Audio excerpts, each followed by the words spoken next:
What are the expectations for Michigan in 2024? Dog, like a bunch of middle-aged black men, I can't call it. Trying to get like you, you know. Michigan fans ain't got nothing to worry about or nothing to be mad about, okay? You playing with house money in 2024 as far as I'm concerned, okay? It's not just that you won the national championship. It's that you beat Ohio State 3 times in a row and won the Big Ten title 3 times in a row, okay? All right? Now, I think those expectations adjust if Jim Harbaugh is not the head coach in 2024. But by how much? Now, their schedule is one of the toughest in all of football. I think Michigan and Oklahoma have the 2 toughest schedules on paper as January 2024.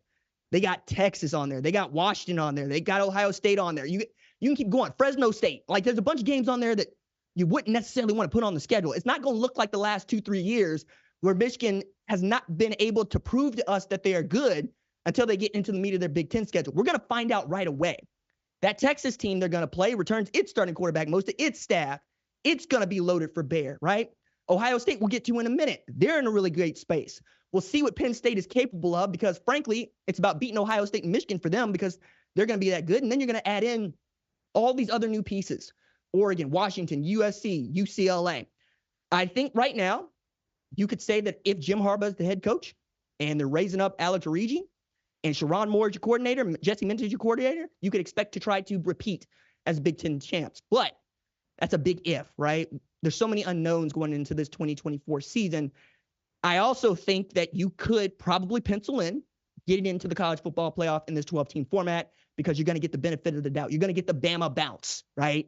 Bama lost by 10 to Texas, still made the college football playoff over an undefeated Florida State because we know what Nick Saban and Alabama are capable of. And I think Michigan has reached that point in the journey. As a matter of fact, going into the season, I'd ask, could you get past the Oklahoma ceiling, which is making the playoff, and then winning a game?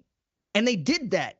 And not only did they win that game in overtime against Bama in the Rose Bowl, they took it straight to a really great Washington team to leave no doubt about who the national champion is for the 2023 season. Very excited to see what Michigan is capable of going into this 2024 season, but we're going to have to find out who the head coach is pretty soon before we can really start getting into the teeth of what that might look like. If you like what you've seen, consider subscribing to the #1 college football show on YouTube, the Fox Sports app, or wherever you get your podcast.